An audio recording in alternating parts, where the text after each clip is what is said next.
ఆలోచన ఉండేవాడు మెట్టు మీద కూర్చొని చరిత్ర సృష్టించగలడు. 164 దేశాలు తిరిగి ఒక 20 లక్షల మంది సంపాదించుకోవడం కాదు, అదొక పెద్ద ఇది కూడా కాదు. దానికంటే సినిమా యాక్టర్ ఆలీకుంటారు 30 లక్షల మంది, పెద్ద ఇది కూడా కాదు. చరిత్ర సృష్టించేవాడు నిలబడి ఉంటాడు, చరిత్ర అర్థం కానివాడు తిరుగుతూనే ఉంటాడు. ఇదిరా భారతదేశ చరిత్ర. ధర్మ సంస్థాపనాదాయ పార్టీ పెట్టాం కానీ మన దగ్గర డబ్బులు లేదని అనుకునే వాళ్ళకి నువ్వేం చెప్తావు? ప్రతిదానికి డబ్బుతో అవసరం ఉండదు, అర్థమైందా? చంద్రబాబు డబ్బుతో అవసరం లే, ఓటుతో అవసరం.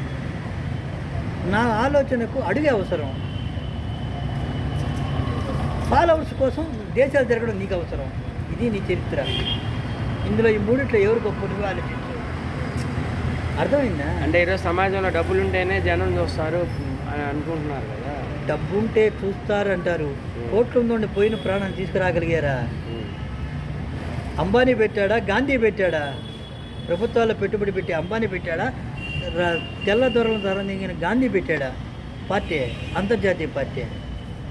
బాలా ఒక్కడే పెట్టాడు. ఎక్కడ పెట్టాడు?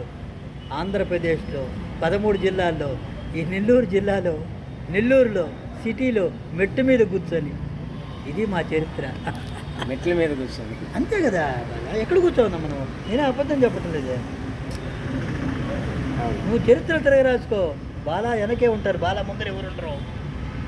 స్వాతంత్రం తెచ్చిన గాంధీ కూడా మా తక్కువ అవుతాడు రా. అసలు నువ్వేమనుకుంటున్నాను? తెల్లవాళ్ళని ఎల్లగొట్టాడే కానీ సమాజంలో కుళ్ళుని కడగలిగాడా గాంధీ? అర్థం కాదా?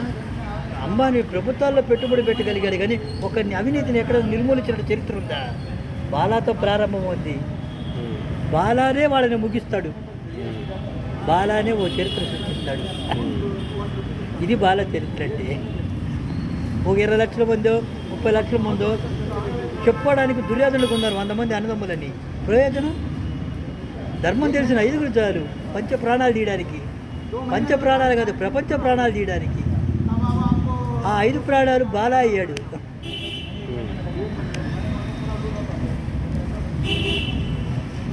అబ్బాయిడా